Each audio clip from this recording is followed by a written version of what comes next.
Hi, this is Dr. Cynthia Lee Smith with another video presentation based on an essay that I wrote recently. This essay is called The Bellwether and the Great White Hope. Now, before I begin to read the essay for you, I'd like you to do a couple of things for me. I'd like for you to like this video. Please like this video, because that is what affects algorithms in YouTube and whether or not you get notifications from me.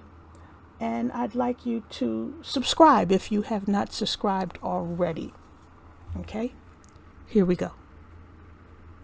Thank you. We usually think of sheep more as followers than leaders.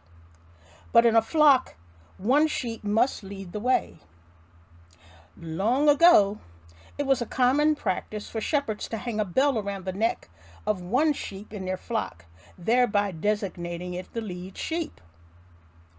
This animal was called the bellwether, a word formed by a combination of the Middle English words bell and weather. It eventually followed that bellwether would come to refer to someone who takes initiative or who actively establishes a trend that is taken up by others. Bellwether. The ringing in my ear portends the occurrence of someone who, according to Merriam-Webster's dictionary, is one that takes the lead or initiative, a leader, an indicator of trends. I thought it appropriate to pull this term from its long-standing English lexicon to assist in describing Ron DeSantis today.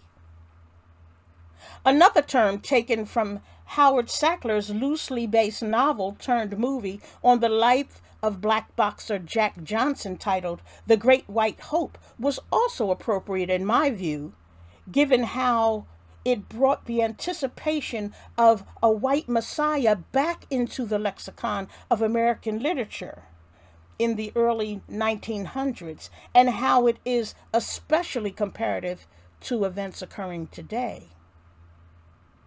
More often than not in this moment, it would appear that the Confederacy has continually attempted to place before themselves a leader, a bellwether, to be their great white hope, to save them from ever having to account for their atrocities concerning black people.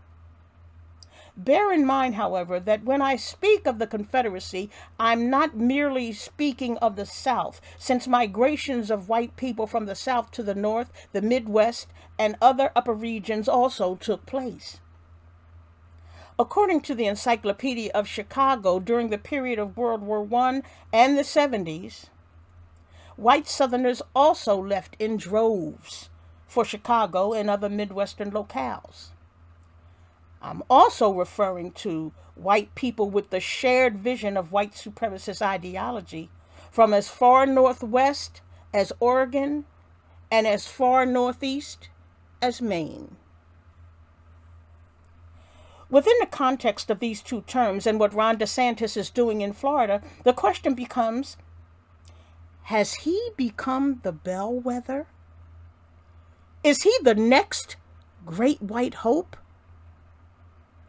Well, if turning a state into his own country and enacting laws against women and the LGBTQI communities, embracing segregation through the abolishments of efforts for inclusion, or coercing colleges, universities, and companies to erase the history of the black struggle for equality, equity, opportunity, and justice are any indication, then the answer is a resounding yes.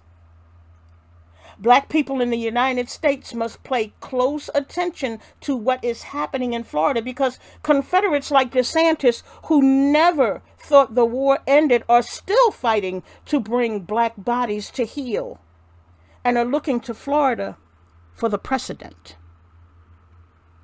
They are looking to him to determine whether they can up the ante, because he is the one who takes the lead or initiative.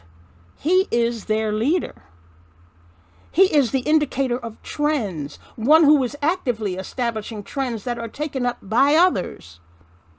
Of course, These trends do not bode well for black people in this country, especially if he becomes president, since many white people see him as more refined than Trump without losing the mission. Nevertheless, DeSantis has taken up the banner of the Confederacy to remove any and all references relating to the ideology of white supremacy, the enslavement, or racist practices, to spare little white children from having to take what they learned back to parents who do not want to deal with the inevitable questions. In essence, using phrases such as anti-woke as his mantra and his signature law, DeSantis is much like the sheep with the bell, clanging like a clarion call to the other sheep in his flock. His message? Stay asleep. Don't wake up. I am your great white hope. This is Dr. Cynthia Elise Smith, and this is The Doctor Is In. Thank you.